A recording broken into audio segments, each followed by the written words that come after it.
নমস্কার। আমি মা কালী ব্যায়াম সমিতির পক্ষ থেকে এবছরে ৪১তম বর্ষে আমার নাম সুরজিৎ দাস। আমি এবছর পত্রিকা কমিটির সম্পাদক। তো এবছরে আমাদের পুজোর যে থিম করা হয়েছে, যেটা ভাবনা চিন্তা করা হয়েছিল, সেটা অনেক অংশেই আমরা রূপদান করতে পেরেছি। এবারে থিমের নাম হচ্ছে মাঙ্গলিক রূপে মৃত্তিকা, এবং যিনি এই থিমটি আমাদেরকে করতে সাহায্য করেছেন এবং আমাদের সমস্ত ব্যাপারে সবসময় ছিলেন, সেই শিল্পী হচ্ছেন কৌশিক মাঝি। উনি এখন আমাদের কাছে উপস্থিত হতে পারেননি।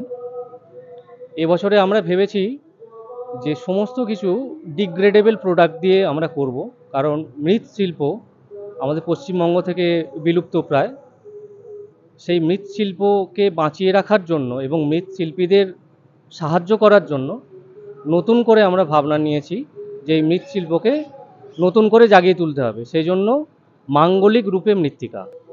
আপনারা মণ্ডপটা প্রদক্ষিণ করলে দেখতেই পাবেন যে এখানে সমস্ত কিছু খুঁটিনাটি সমস্ত কিছু আছে মাটির তৈরি জিনিস। এটা দক্ষিণ জাফরদহ ডোমজুড় হাওড়া এলাকায় পড়ে। এখানে আমাদের মণ্ডপে আসতে গেলে আপনাদেরকে আসতে হবে কোনা এক্সপ্রেসওয়ে থেকে মাত্র 5 থেকে 10 মিনিটের একটা রাস্তা। এছাড়া আপনারা হাওড়াগামী যে কোনো বাসে ডোমজুড় স্টপেজ থেকে আপনারা হাঁটা পথে চলে আসতে পারবেন। মা কালী ব্যায়াম সমিতি আমাদের পুজো এবছর ৪১তম বর্ষে পদার্পণ করেছে। সাফল্যের সঙ্গেই আমরা পুজো করে চলেছি এবং ভবিষ্যতে আরও নতুন ভাবনা চিন্তা নিয়ে আমরা আসব, এটুকুই আমার বলার। আমি মা কালী ক্লাবের পুজো কমিটির সেক্রেটারি বলছি। আমাদের এবছরের শুভেচ্ছা বার্তা সকল দর্শনার্থীদের আসুক এবং ভালোভাবে আমাদের মণ্ডপটা দর্শন করুক, এটাই আমাদের শুভেচ্ছা রইল। নমস্কার, আমার নাম অভিজিৎ দে। আমি মা কালী ব্যায়াম সমিতির একজন সদস্য। তো আমরা পুজো ক্লিক্সের সাথে এবারে পেয়েছি তাদেরকে আমাদের পুজোর মধ্যে। আমরা সত্যি খুব খুশি। তো আমরা সত্যি আশাবাদী যে আমরাও নিশ্চয়ই কিছু পুজো ক্লিক্সের স্মারক সম্মান অর্জন করতে পারবো।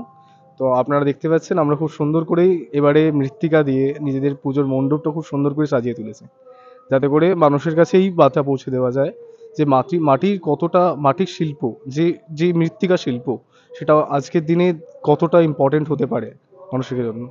তো সেই থিমটাকে আমরা তুলে ধরার চেষ্টা করেছি এবং আমরা হয়তো কিছুটা ভালোভাবেই অনেকটাই করতে পেরেছি। আপনাদের কাছে প্রার্থনা করব যে আপনারা এসে দেখে যান, আশা করছি ভালো লাগবে। আর পুজো ক্লিক্সকে থ্যাংক ইউ আসার জন্য। আর দেখা যাক, আমরা চেষ্টা করব যে পুজো ক্লিক্সকে প্রত্যেক বছরই পাশে পাওয়ার।